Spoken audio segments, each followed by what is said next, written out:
Umat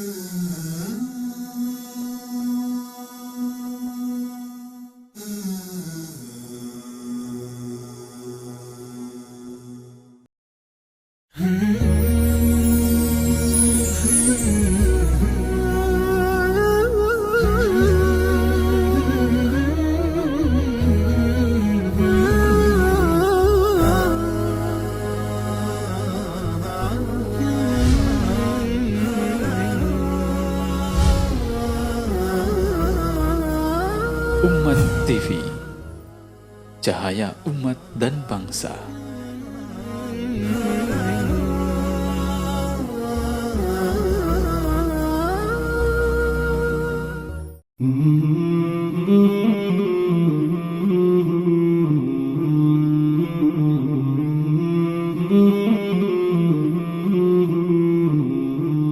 Bismillahirrahmanirrahim. Assalamualaikum warahmatullahi wabarakatuh. Alhamdulillah wassalatu wassalamu ala rasulillah wa ala alihi wa ashabihi wa wala amma ba'du. Pemirsa TV yang dirahmati dan dimuliakan oleh Allah Subhanahu wa taala, apa kabar Anda? Senang sekali saya Khairul Tasnim kembali menemani malam hari Anda dalam program Dokter Anda.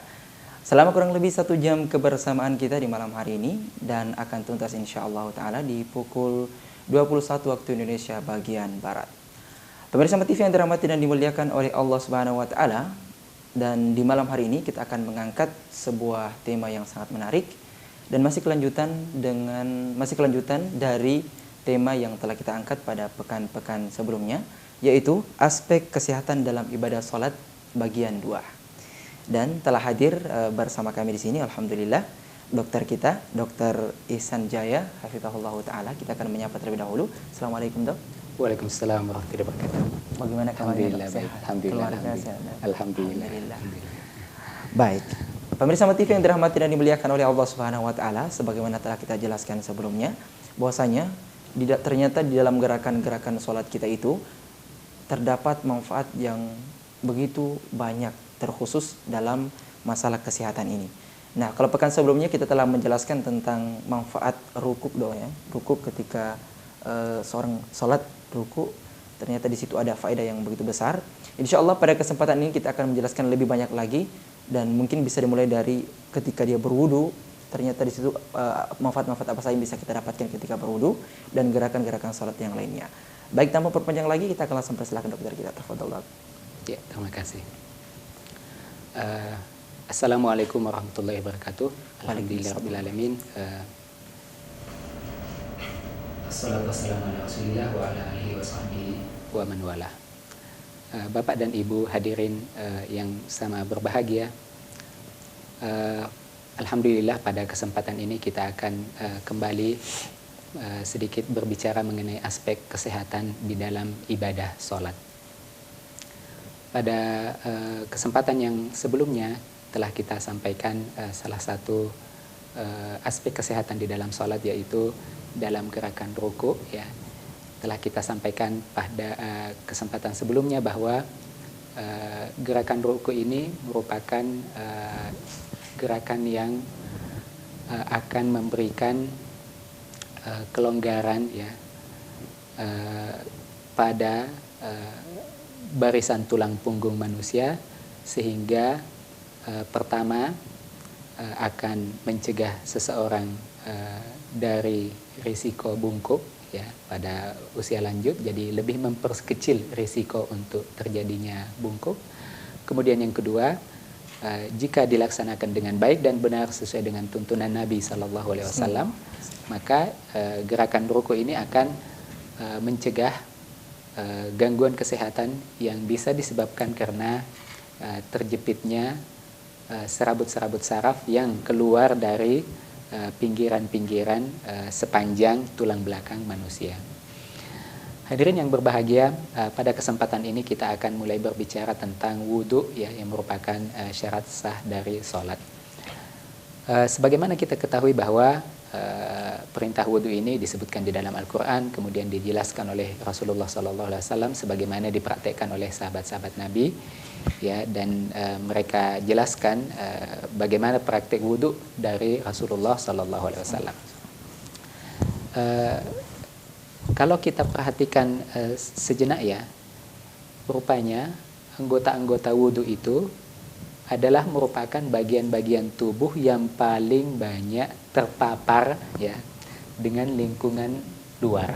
Ya, jadi kita perhatikannya dalam anggota-anggota wudhu kita, mulai dari wajah dan kepala, telinga, hidung, mulut, ya, kemudian tangan sampai siku, ya, kemudian kaki sampai mata kaki dan seterusnya. Maka ini merupakan bagian-bagian wudhu, bagian anggota-anggota tubuh manusia yang paling banyak terpapar dengan lingkungan luar. Ya, jadi kenapa kita misalnya tidak membasuh perut misalnya atau pusar atau dada pada saat wudhu? Ya, salah satu hikmah yang bisa kita perhatikan secara sederhana, karena memang seluruh anggota wudhu ini adalah merupakan bagian yang paling banyak terpapar dengan lingkungan luar. Ya, jadi istilahnya makin sering kita mencuci anggota-anggota wudhu kita, maka makin kecil kemungkinan kita akan tertular ya penyakit-penyakit infeksi. Artinya kita akan makin menurunkan risiko terjadinya penyakit-penyakit infeksi. Ya, saya kira sekarang ini ada kampanye untuk mencuci tangan dengan sabun ya. Dan disebutkan bahwa mencuci tangan dengan sabun ini menurunkan sekian kali risiko infeksi bakteri atau virus yang tertular melalui tangan yang tidak bersih, karena tangan ini kan aktif memegang sana, menyentuh sini dan seterusnya. Dengan kebiasaan mencuci tangan menggunakan sabun saja kita bisa menurunkan angka kejadian infeksi. Nah, bagaimana ya bagi seorang muslim yang mencuci anggota-anggota wudhunya bukan saja karena pada saat makan, tapi setiap hari ya 5 kali minimal dia akan mencuci anggota-anggota wudhu ini. Ya, dan bukan cuma tangan, tapi termasuk wajah, termasuk kepala dan telinga, termasuk mulut dan hidung, termasuk kaki dan seterusnya.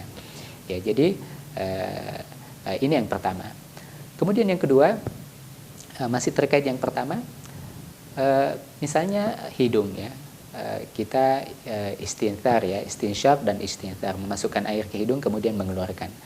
Sebenarnya hadirin yang berbahagia, organ tubuh manusia yang berada di dalam ya, tapi kontak dengan dunia luar, dengan lingkungan luar, itu adalah paru-paru. Jadi kalau misalnya kita makan, kita kan akan mengunyah makanan, kemudian masuk ke lambung dan seterusnya, tapi relatif tidak kontak langsung dengan dunia luar. Ya.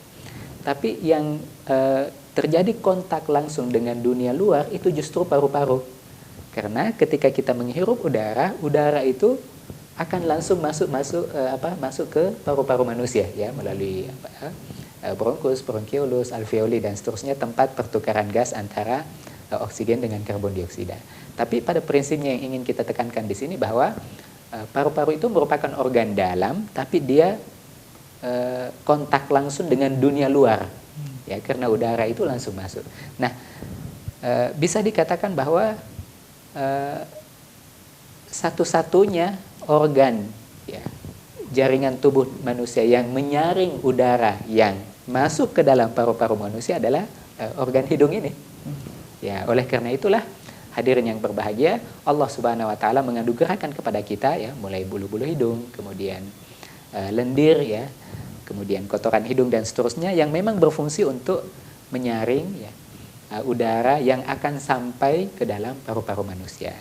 Yang luar biasanya, karena setiap kali kita berwudu, kita diperintahkan di dalam agama kita untuk membersihkan hidung kita ya, sampai minimal 5 kali sehari jika kita sholat 5 waktu 5 kali sehari. Jadi ini sebenarnya sesuatu yang Masya Allah sangat luar biasa ya. Mungkin bagi kita yang terbiasa berwudu, sholat, ini bagi kita hal yang biasa-biasa saja, tapi Anda bisa bayangkan bagaimana dengan orang yang dalam sehari semalam tidak pernah berwudu, cuma mandi saja. Ya, itu kan berarti mereka relatif ya sekedar menyiram tubuhnya dengan air, membersihkan tubuhnya, tapi tidak membersihkan rongga hidungnya. Ya, tapi kita yang muslim, Masya Allah, bukan cuma mandi dan seterusnya, tapi kita memasukkan air dan mengeluarkannya, sehingga Masya Allah ini ya disebutkan ya bahwa misalnya kumur-kumur juga, jumlah bakteri yang ada di mulut manusia itu lebih banyak dibanding manusia di permukaan bumi. Jadi 5 miliar lebih.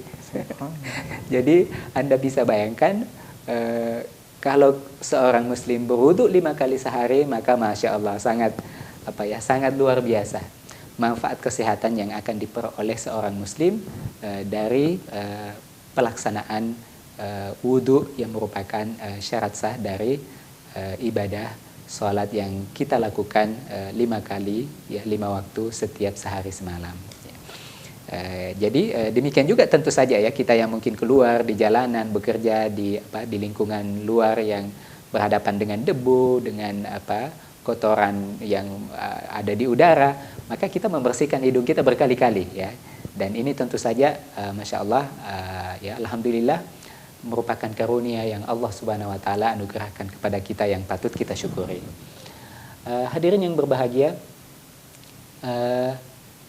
kita perhatikan slide 1 ya, yang akan tampil. Sebagaimana kita ketahui bahwa wajah dan kepala merupakan salah satu anggota wudhu yang harus kita basuh ya, basuh dan usap dengan air. Nah, hadirin yang berbahagia, bisa kita perhatikan bahwa salah satu bagian tubuh manusia yang sangat kaya dengan pembuluh darah adalah kepala. Ya, jadi makanya kalau misalnya terjadi kecelakaan kecil mengenai kepala, itu biasanya darahnya sangat banyak. Karena memang kepala itu merupakan bagian tubuh yang kaya dengan pembuluh darah. Nah, kita bisa lihat di gambar yang tampil di layar pemirsa. Itu artinya setiap kali kita berwudu, kita kembali mengusap seluruh pembuluh darah yang ada di bagian-bagian yang tersentuh pada area anggota wudhu itu ya. Kemudian yang di sampingnya, pemirsa juga bisa memperhatikan bahwa dari segi ilmu akupunktur ya, ilmu tusuk jarum untuk kesehatan, kita bisa memperhatikan bahwa daerah kepala dan wajah merupakan salah satu di antara area tubuh yang paling banyak titik-titik akupunkturnya ya. Jadi ringkasnya, hadirin yang berbahagia, ketika kita berwudu dan membasuh wajah dan kepala kita, maka kita sesungguhnya melakukan dalam tanda petik terapi praktis ya terhadap kesehatan kita ya, terhadap kepala dan titik-titik akupuntur yang ada di wajah dan kepala kita ya. Kita perhatikan slide yang kedua ya. Pada slide yang kedua ini kembali ya, salah satu anggota wudhu manusia pada tangan dan lengan. Kita perhatikan bahwa tangan kita ini sangat kaya dengan pembuluh darah ya. Jadi pada saat kita melakukan pengusapan pada lengan kita, maka sesungguhnya kita menyegarkan kembali ya, dalam tanda petik kita melakukan hidroterapi, terapi air ya, air yang sejuk ini yang kita usapkan, dan kita secara tidak langsung ya itu mengurut seluruh titik-titik akupuntur yang ada pada lengan ya. Kita perhatikan bahwa lengan manusia ini merupakan salah satu area yang kaya dengan titik-titik akupuntur ya, titik-titik terapi yang ada di dalam ilmu tusuk jarum untuk kesehatan. Ya, jadi ini masya Allah sesuatu yang sebenarnya sangat luar biasa yang kita lakukan sehari-hari di dalam ibadah wudhu kita. Slide yang berikutnya, slide yang ketiga. Ya, hadirin yang berbahagia, kita perhatikan sekali lagi. Jadi ketika kita mengusap telinga kita, membasuh telinga kita, ya bagi kita sangat remeh, tapi perhatikan demikian kaya telinga manusia dengan titik-titik terapi berdasarkan ilmu akupunktur ya. Jadi kita bisa lihat ya, tampak area yang berkaitan dengan mata, dengan telinga, dengan lambung, dengan jantung, dengan pembuluh darah, dengan kaki dan seterusnya ya. Jadi kelihatan sangat remeh ya, kelihatan terlalu terbiasa kita melakukannya, tapi sebenarnya kita melakukan sesuatu yang sangat luar biasa pada saat kita membasuh telinga kita pada saat kita berwudu. Kemudian slide yang berikutnya. Ya, di sini hadirin yang berbahagia, tampak lagi area-area terapi yang tersentuh pada saat kita membasuh kaki kita di dalam pelaksanaan wudu ya, menjelang kita melaksanakan sholat. Ya, jadi hadirin yang berbahagia, ini merupakan ringkasnya bahwa disebutkan ya bahwa pada seluruh tubuh manusia terdapat kurang lebih 700 biological active spot. Ya, artinya terdapat spot biologis aktif yang jumlahnya 700 pada tubuh manusia. Dan di antara 700 ini ada 65 yang merupakan titik-titik yang efektivitasnya sangat besar. Ya. Jadi dari 700, 65 titik yang merupakan titik, istilahnya titik-titik combo, ya, yang memberikan efek paling besar di dalam terapi. Dan yang luar biasa, hadirin yang berbahagia, 61 titik dari 65 titik ini itu berada pada area wudhu yang kita usap dan basuh pada saat kita berwudhu. Ya, jadi Masya Allah, sangat luar biasa ya. Jadi benar-benar bahwa Allah Subhanahu wa Ta'ala yang mensyariatkan wudhu dan sholat kepada manusia, dan Allah juga yang telah menciptakan manusia dengan sesempurna ini, sehingga kita dapatkan kebaikan yang banyak ya, sinkronisasi, harmonisasi yang betul-betul pas antara apa yang Allah Subhanahu wa Ta'ala perintahkan kepada kita dengan apa yang Allah Subhanahu wa Ta'ala ciptakan pada tubuh manusia. Kemudian hadirin yang berbahagia, tampak juga pada slide kita ya, pada tangan manusia. Jadi disebutkan bahwa setiap sentimeter bujur sangkar pada jemari dan telapak tangan itu kurang lebih terdapat 120 sampai 230 ujung saraf peraba. Ya, jadi hadirin yang berbahagia, itu artinya pada saat kita melakukan wudhu dengan benar, kemudian kita membasuh tangan kita, menyela-nyela jari kita, ya, kita sebenarnya melakukan terapi, hidroterapi, pemijatan, masase yang sangat luar biasa pada tubuh kita sendiri. Ya, saya kira ini merupakan poin-poin yang bisa kita lihat dari ibadah wudhu yang kita laksanakan sehari-hari.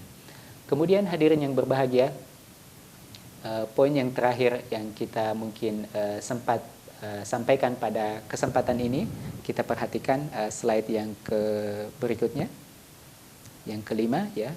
Hadirin yang berbahagia, apa yang tampak pada slide ini adalah komplikasi saraf yang terjadi akibat hipertensi. Ya, jadi tekanan darah yang terlalu tinggi, salah satu risiko yang kita hadapi ya pada orang-orang yang memiliki tekanan darah yang terlalu tinggi adalah terjadinya stroke atau pecahnya pembuluh darah yang ada pada daerah otak. Slide berikutnya. Ya, tampak pada sebelah kanan layar. Jadi yang sebelah kanan itu adalah jenis stroke yang disebabkan karena pecahnya pembuluh darah yang disebabkan karena terlalu tingginya tekanan darah. Ya. Jadi analoginya misalnya balon, sebuah balon kita tiup. Ya. Jika kita menambah volume udara yang kita tiupkan, maka tentu dinding balon ini akan meningkat tekanannya. Ya. Dan ketika kita menambah volume udara yang kita tiupkan, lama-lama tekanan dinding ini tidak akan mampu menampung udara yang terlalu banyak dan dia akan meletus. Nah, inilah sebenarnya mekanisme yang sama terjadi pada pembuluh darah pada otak manusia. Nah, apa yang luar biasanya hadirin yang berbahagia?